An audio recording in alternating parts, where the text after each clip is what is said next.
My dear friends, जय Hind. Academy for education में आपका स्वागत है। हम आज के टॉपिक में भारतीय संविधान के बारे में बात करेंगे और उसके स्ट्रक्चर के बात करेंगे। यह जो लेक्चर होगा ये भारतीय संविधान पर आधारित होगा और इसके साथ साथ इसमें आर्टिकल के बारे में बात करेंगे और स्ट्रक्चर के आधार पर बात करेंगे और ये हर कॉम्पिटिटिव एग्जाम में बहुत महत्वपूर्ण होगा। तो चलिए हम बात कर लेते हैं कि भारतीय संविधान का आर्य वर्णन कॉन्स्टिट्यूशन ऑफ इंडिया। तो देखिए, भाग 1 में संघ एवं उसका राज्य क्षेत्र बताया गया जो अनुच्छेद 1 से 4 तक है। भाग 2 में नागरिकता बताया गया है, अनुच्छेद 5 से 11 तक है। और भाग 3 में मूल अधिकार बताया गया, फंडामेंटल राइट्स, अनुच्छेद 12 से 35 है। अब 1 बाय 1 बात कर लेते हैं। भाग 1 में जो अनुच्छेद 1 से 4 तक संघ और उसका राज्य क्षेत्र, उसके बारे में बात करते हैं। देखिए, हमारे भारतीय संविधान के अनुच्छेद 1 में संघ और संघ का नाम और उसका राज्य क्षेत्र बताया गया है। भाग 2 में क्या बताया गया है, आर्टिकल 2 में क्या बताया गया है, नए राज्यों का प्रवेश व स्थापना। आर्टिकल 3 में क्या बताया गया है कि नए राज्यों का निर्माण एवं वर्तमान राज्यों के क्षेत्रों, सीमाओं या नामों में परिवर्तन। अनुच्छेद 4 में क्या बताया गया है कि पहली अनुसूची और चौथी अनुसूची के संशोधन तथा अनुपूरक, अनुसांगिक और परिमाणिक विषयों का उपबंध करने के लिए अनुच्छेद 2 और 3 के अधीन बताई गई विधियां। तो ये 4 अनुच्छेद भाग 1 में है। अब भाग 2 की बात करते हैं। इसमें नागरिकता की बात किया गया, अनुच्छेद 5 से 11 तक। अनुच्छेद 5 में क्या बताता है कि संविधान के प्रारंभ पर नागरिकता देना। अनुच्छेद 6 में क्या बताया गया, पाकिस्तान से भारत प्रव्रजन करने वाले कुछ व्यक्तियों के नागरिकता के अधिकार बताए गए हैं। अनुच्छेद 7 में क्या बताया है, पाकिस्तान को प्रव्रजन करने वाले कुछ व्यक्तियों के नागरिकता के अधिकार बताए गए हैं। अनुच्छेद 8 में भारत के बाहर रहने वाले भारतीय उद्भव के कुछ व्यक्तियों के नागरिकता के अधिकार बताए गए हैं। अनुच्छेद 9 में क्या बताया गया है, विदेशी राज्य की नागरिकता स्वेच्छा से अर्जित करने वाले व्यक्तियों को नागरिक न होना।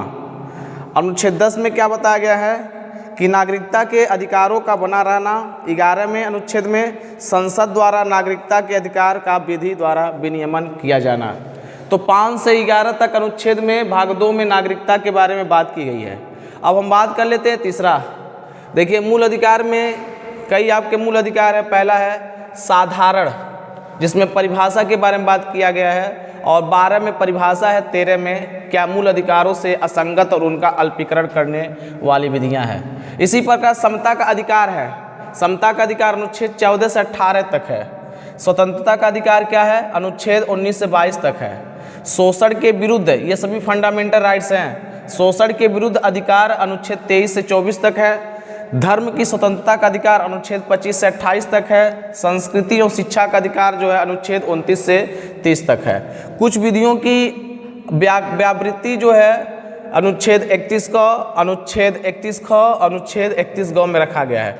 और संवैधानिक उपचारों का अधिकार, राइट टू रेमेडीज के बारे में किसके बताया गया, अनुच्छेद 32 से 35 है। अब 1 तत्व 1 बात कर लेते हैं। देखिए, अनुच्छेद 14 में ही बताया गया है कि विधि के समक्ष समता का अधिकार, विधि के समक्ष समता का अधिकार। अनुच्छेद 15 में बताया गया है कि धर्म, मूलवंश, जात, लिंग या जन्म के आधार पर प्रतिषेध करना। ठीक है। अनुच्छेद 16 में क्या बताया गया है कि लोक नियोजन के विषय में अवसर की क्षमता के बारे में बताया गया। अनुच्छेद 17 में बताया अस्पृश्यता का अंत। अनुच्छेद 18 में उपाधियों का अंत बताया गया है। अनुच्छेद 19 में क्या बताया गया, वाक स्वतंत्रता आदि विषय कुछ अधिकारों का संरक्षण बताया गया है। अनुच्छेद 20 में अपराधों के लिए दोषसिद्ध के लिए संरक्षण बताया गया है। और 21 में क्या, अनुच्छेद 21 में क्या बताया, प्राण एवं दैहिक स्वतंत्रता का संरक्षण। इसी प्रकार 21(1) में अनुच्छेद 21(a) में क्या बताया गया है कि शिक्षा का अधिकार है। इसमें बताया गया है कि राज्य 6 से 14 वर्ष के बच्चों को, सभी बच्चों को निःशुल्क और अनिवार्य शिक्षा प्रदान करेगी। यह राज्य विधि के अधीन निर्धारित किया जाएगा। और अनुच्छेद 22 में क्या बताया गया, कुछ दशाओं में गिरफ्तारी और निरोध से संरक्षण के बारे में बताया गया है। तो दोस्तों, क्या था भारतीय संविधान का आरेख का वर्णन था। इसी के बाद हम मिलेंगे क्या है, शोषण के विरुद्ध अधिकार, धर्म की स्वतंत्रता अधिकार, संस्कृत का शिक्षा अधिकार, कुछ विधियों की व्यावृत्ति, संवैधानिक उपचार और भाग 4 के बारे में हम बात करेंगे। तो इस तरह से वीडियो यहीं पर समाप्त होता है। हम मिलेंगे कल और इसके आगे बात करेंगे। धन्यवाद।